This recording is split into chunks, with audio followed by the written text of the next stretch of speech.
Bang, Oi. izin duduk ya. Oh boleh boleh. Boleh perkenalkan namanya siapa bang? Oh boleh, nama gue Firhan dari kelas 12 Multimedia 2. Sebelumnya gue pengen bertanya nih tentang Ah. kebakaran hutan Bromo. Tanggapan lu tuh gimana? Lu pernah baca gak sih? Kemarin sempet sih baca di internet seliweran juga. Oh ya udah, gue boleh bertanya nih ya. Oh boleh boleh. Apa yang bisa kita lakukan untuk mencegah kebakaran hutan itu? Pertama kan menurut gue itu kebakaran hutan itu kan bisa terjadi karena pertama dari iklim juga kan. Kalau misalnya musim panas itu pohonnya kan bisa kebakar sendiri. Terus yang kedua bisa juga dari ulah manusia. Misalnya itu kayak pertama tuh ngebakar hutan karena membuat untuk membuka lahan kan. Ya. Nah terus mungkin karena kelalaian manusia itu sendiri jadi ngebakar itu kelewatan. Jadi bisa terjadi kebakaran hutan itu. Ya. Terus pertanyaan yang kedua nih, apa pendapat tentang kebakaran hutan dan dampaknya yang terjadi di Bromo kemarin tuh? Pendapat tentang kebakaran hutan kemarin di Bromo itu menurut gue itu sangat merugikan ya, karena kan hutan itu tempat tinggal untuk makhluk mak- makhluk Terus tahu nggak apa-apa Nggak, ketawa nih. terus ya, apa ya? Kan menurut gue kan hutan itu kan itu ya tempat sebagai salah satu tempat hidup untuk makhluk hewan juga, seperti kan hewan, binatang dan lain. Jadi kalau misal kayak kebakaran itu kan kayak sangat disayangkan banget kan. Apalagi kan di hutan itu kan banyak banget kan kayak hewan-hewan tinggal. Nah nanti kalau misal kebakaran kan, nah bisa juga hewannya kena kebakar juga. Jadi ya gitu. Pertanyaan ketiga nih, apa perubahan iklim berperan dalam meningkatkan risiko kebakaran hutan? Menurut lu? Kalau menurut gue berperan, kayak misalkan sekarang kan globalisasi itu kan didampakkan oleh misalnya perubahan panas. Nah itu bisa aja terjadi ke kebakaran hutan karena cuaca sangat panas, jadi bisa terjadi pohon itu kebakar karena sinar matahari itu sendiri. Oke. Terima kasih untuk pertanyaan dan jawabannya, sangat membantu ini. Ya. Ya, terima kasih. Oke. Ya. Ya. Ayo, udah kan? Udah. Yuk. Iya. Halo Bu. Halo Bu. Ada apa Dek? Jadi gini, Ibu tahu tentang kebakaran hutan di Bromo gak Bu? Oh, yang di berita viral itu kemarin ya? Oh Iya. ya sedikit tahu. Sedikit ya. Ya sedikit. Nah kita mau wawancara sedikit nih Bu ya. Ada 4 pertanyaan. Ya, Yang pertama itu, Ibu tahu nggak penyebab apa sih yang menyebabin kebakaran hutan di Bromo itu bisa terjadi Bu? kalau lihat di berita sih kalau dari apa? Flare bahan kimia itu ya, kalau nggak salah. Iya. Ya itu kayaknya deh. Ada lagi nggak Bu? Eh, Kira-kira penyebab? Itu yang ada apa itu yang lagi prawedding ya. Iya, PW. Terus dia pakai flare begitu bahan kimia. Jadi karena musim panas begini jadi mungkin cepat kali nyebarnya jadi hutan pada kebakaran melebar kan. Jadi warga sekitar pada kena apa tuh ya dampaknya Sesak dari napas udara gitu ya. lah, sesak Iya. napas lah Bisa begitulah. dibilang. Ya. Terus gimana sih reaksi Ibu pas pertama kali dengar ada kebakaran hutan di Bromo nih? Gimana Bu reaksinya? Waduh, ini benar-benar ya paling kalau saya selaku warga sekitar paling marah lah ya. Karena kan prawedding nggak harus begitu juga ya. Ini terlalu berlebihan gitu kan. Ya kalau mau prawedding di sekitaran mau yang berbau alam boleh, tapi jangan yang memakai bahan-bahan kimia seperti inilah, merugikan semuanya lah gitu ya. Betul. Nah, untuk yang siapapun boleh karena ini kan untuk tempat apa berwisata kan begitu. Ini sangat sayangkan aja. Selanjutnya, apakah ada keluhan atau protes dari Ibu terkait penanganan kebakaran hutan di Bromo? Ya tentu saja protes lah untuk kedepannya. Jangan sampai ada yang seperti ini lagi lah gitu. Boleh untuk prawedding di situ, tapi jangan memakai bahan kimia aja. Gitu untuk kedepannya.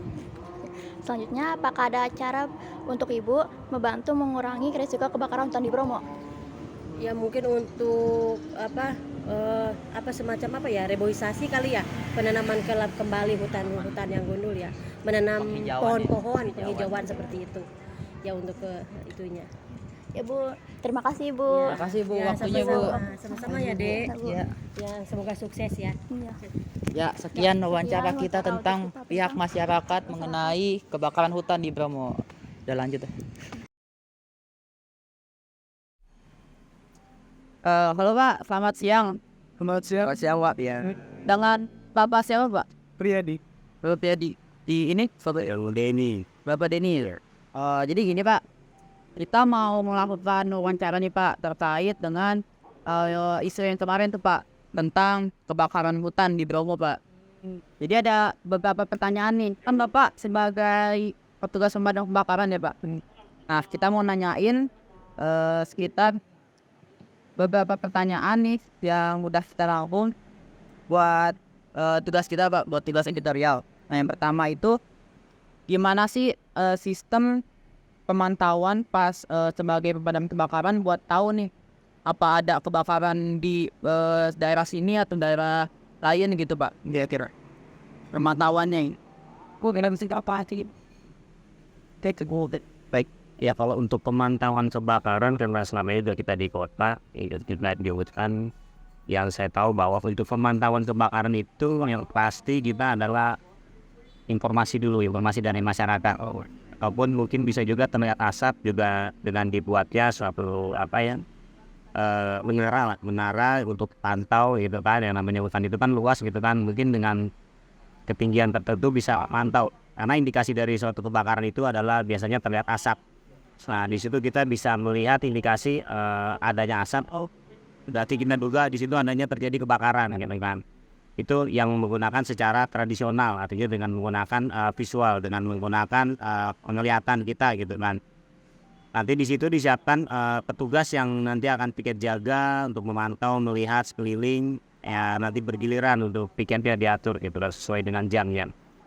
Ada juga dengan sistem yang modern yang saat ini dengan menggunakan satelit, itu kita pernah koordinasi dengan baik BPBD ataupun BNPB. Itu sudah menggunakan sistem satelit pemantauan dengan monitor. Dengan monitor di situ akan terlihat indikasi terjadinya suhu peningkatan suhu.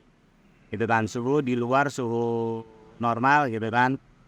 Mungkin di situ bisa terlihat adanya indikasi kalau itu suhunya lebih dari suhu sekitar, nanti ada indikasi adanya penyalaan atau api.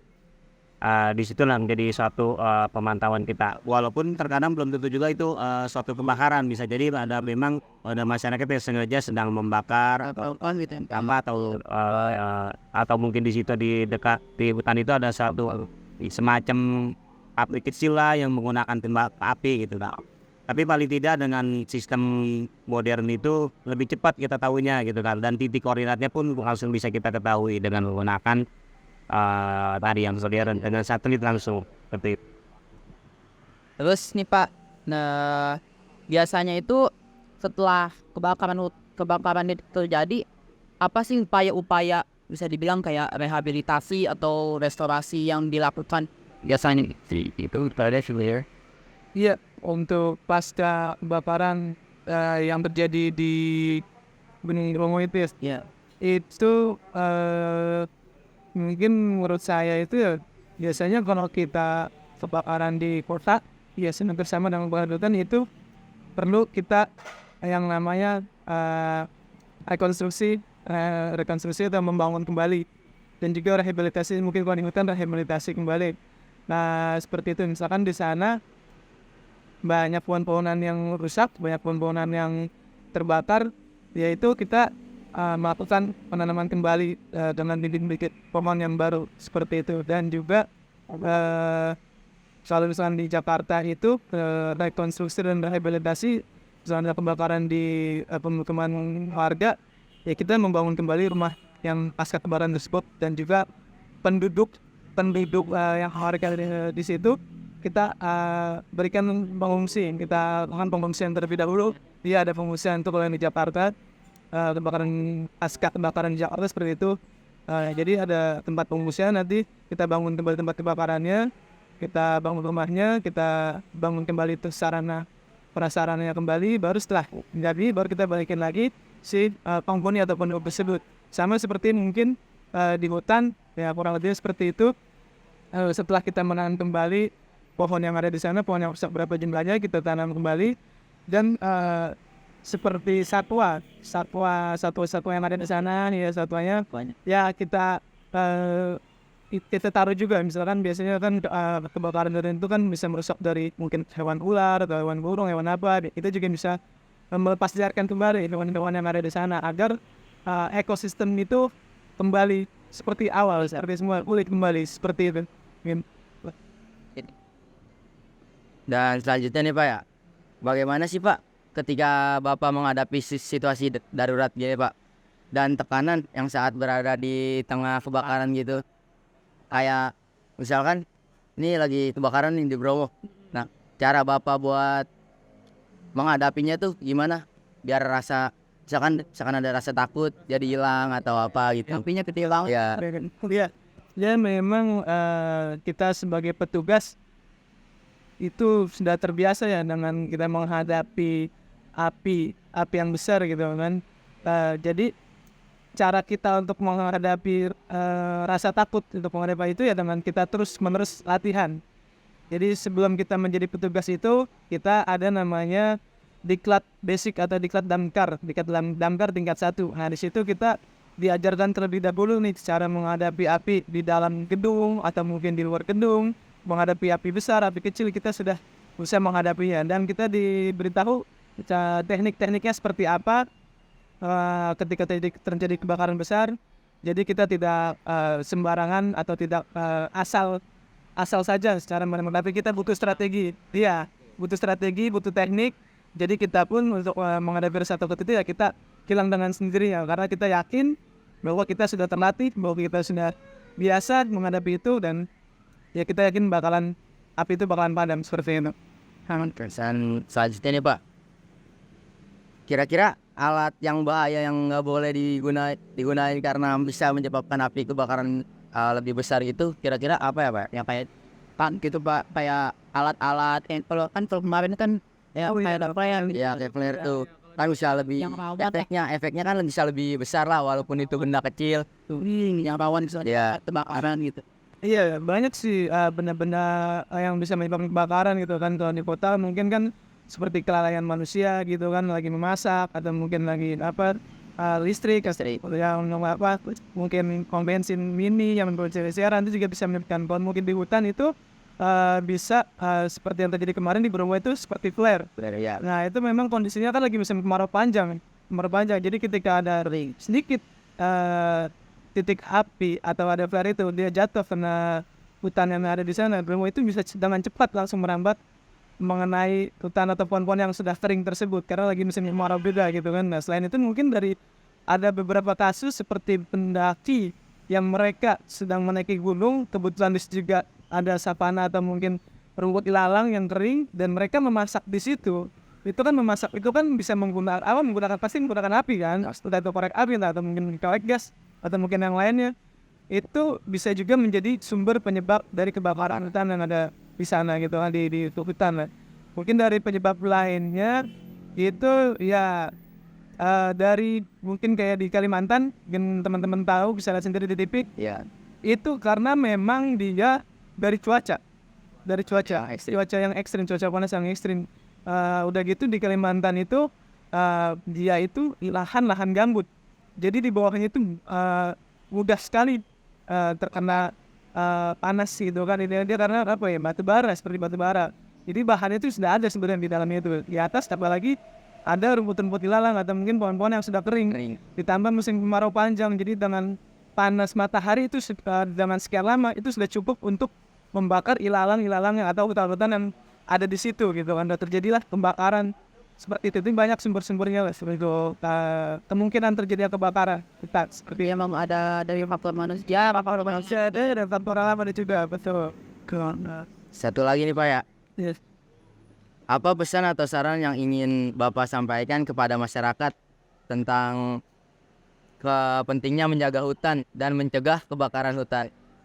Ya, untuk masyarakat terkait dengan pencegahan kebakaran hutan, yang pertama itu ya tolong jangan membawa alat-alat atau mungkin bahan-bahan yang mudah terbakar ketika yang berbahaya yang bisa menyebabkan kebakaran ketika mereka sedang berada di hutan, apalagi di saat musim kemarau, karena memang bahan-bahan atau mungkin tumbuh-tumbuhan yang ada di sana sedang mengering dan itu sangat mudah terbakar. Untuk masyarakat jangan membawa bahan-bahan yang mudah terbakar atau mungkin memasak atau membuang puntung rokok sembarangan, itu juga bisa menyebabkan juga, karena itu jadi sumber panas juga puntung rokok itu, seperti itu. Dan sekali lagi ya buat masyarakat, dijagalah hutan kita, dijagalah lingkungan kita, jangan sampai ada kebakaran hutan. Dan untuk yang sudah terjadi ya mohon sama-sama kita membantu melakukan rehabilitasi atau mungkin penanaman kembali, ya penanaman kembali yang hutan yang telah terbakar seperti itu mungkin. Ya, terima kasih Pak atas waktunya. Kita ucapkan terima kasih banyak kepada tim pemadam kebakaran Ben Hill ya. Ya, tim pemadam Ben Hill. Ya, makasih Pak. Ya Pak ya. Bukan dia Pak. Ya, siap. Ntar di searching lagi aja tuh di Google kalau ada tambahan Perudin. Siap Pak. Aman. Soalnya kita juga kalau untuk hutan belum pernah ke sono. Tadi